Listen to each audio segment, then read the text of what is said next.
Hey everybody, today Diana and I are going to be doing a tutorial on how to balance ambient with flash. So I know there's many ways of doing it, there's more technical ways of doing it, but this is how I do it. I'm going to show you guys my process on when I'm on location and I'm using strobe. So I'm going to go ahead and expose for the background, and then I'm going to expose for her. I'm going to show you that process, and I hope that you guys can learn something today from this. Using my Explorer 600 TTL strobe, but I'm going to be shooting on manual, and I've got my 47-inch Palsy Buff Octobox, and I've got my 85 G Master with my Sony A7R II. Alright, so we're going to go ahead and get started with this tutorial. Like, subscribe. Okay, so I'm on location, and the first thing I'm going to do is turn off the flash. Don't even turn it on yet. What I'm going to do is expose for the ambient. So let's say I started off here. What I'm going to do, since I have high-speed sync, I'm shooting at f1.4 ISO 50. That's the lowest my ISO goes. It suggests that you use ISO 100 or whatever you have, whatever is your lowest ISO. So here we go. So I generally like to go a stop underexposed. And you know what? Let's go there. So that's going to be, this is what my ambient looks like. So I'm going to take a test shot. 1, 2, 3. There you go. Okay, that is step one of mixing ambient with flash. You leave the flash off. You figure out your ambient light before you even turn the flash on. That's very important, because sometimes when you get on location, your mind gets scrambled and you get kind of lost. You're looking at your camera like, what's going on? No. So you leave the flash off. You figure out your ambient exposure first. So there it goes. Now I'm going to turn the flash on. Okay. And with the Sony, the exposure automatically jumps, but that's not the exposure that I have. So it's still one stop underexposed.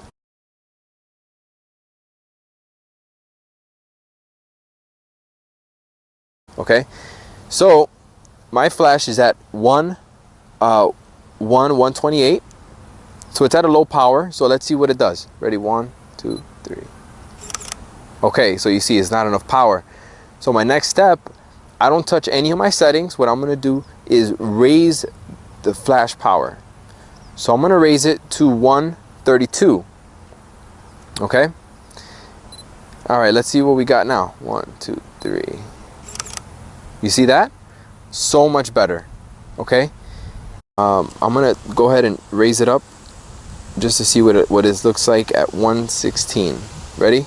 1, 2, 3. And wow, I think that looks even better. Okay, so there you go. I mean, it's as simple as that. Okay, let me change this to continuous eye autofocus. All right, I'm gonna take a couple more shots. So my ambient is set at one stop underexposed, and now I got my flash where I want it to be.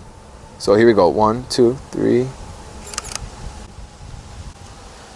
All right, I'm gonna curve it this way a little bit. There you go. Ready? 1, 2, 3. 1, 2, 3. Can't really find her eye because your hair's covered. There you go. Because I'm using eye autofocus. Ready? 1, 2, 3. Boom. See how easy that was? Step one is to leave the flash off and go ahead and expose for the background. And then you turn your flash on, and then all you do is adjust the flash power. You just leave your settings the way they are. 1, 2, 3. Lovely. All right, so I'm going to take a quick shot. That's what my ambient looks like, right? That's what I want it to look like. I want it to look really dark. Okay, now I'm going to turn the flash on. All right, and here we go. 1, 2, 3. So now I got to raise the power just a little bit more. 1/8 power. 1, 2, 3. Look at that. That's awesome. So that's 2 stop underexposed. So, and one more shot. 1, 2, 3. There you go. All right. So now I'm going to go ahead and pretend as if I didn't have high speed sync. I'm going to show you guys how I would adjust for that.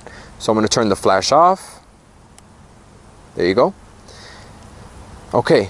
So now I'm at, let's say your camera is at 1/250th of a max sync speed. Okay. 1/250th. I have an overexposed picture here, right? So what I'm going to do is I have to compensate with stopping down the aperture. So here we go. Oh, wrong one. Okay, so now I gotta stop down with the aperture. I'm gonna go one stop under, right there. So I'm at f4. Okay, so that's not too bad. f4, and now I have to shoot. Yeah, so here we go. So at f4, 1/250 of a second, ISO 50. Ready? 1, 2, 3. Oh, 1 second. 1, 2, 3. There you go. That's my ambient. All right, now I'm gonna turn the flash on. Here we go. Now let's see where we're at. I'm at 1/8 power, so let's see what it looks like. 1, 2, 3. Okay, way too hot. I'm gonna lower. I know. Yeah, I was totally talking about you, babe. I know it. I'll try to cool it down. 130. Well, the flash power is at 132. 1, 2, 3. Okay, that's pretty good. 1, 2, 3. You just have to take it step by step. That's the important part. All right, so I hope you enjoyed that video. A big thank you goes out to Jason Vong. He is a fellow YouTuber. He is the one that taught me how to record the Sony screen so I could use for my YouTube videos. And so thank you, Jason. I'm gonna put his YouTube channel down in the description box, so give him a sub and check out his videos. You know, I'm a big fan of his work. So yeah, so show him some love. Also, I just created a Facebook photography group, and this is not your average photo sharing group. This is my personal one. This is the one that I'm very engaged in it. We can talk about anything, business, different techniques. We could talk about anything on there, okay?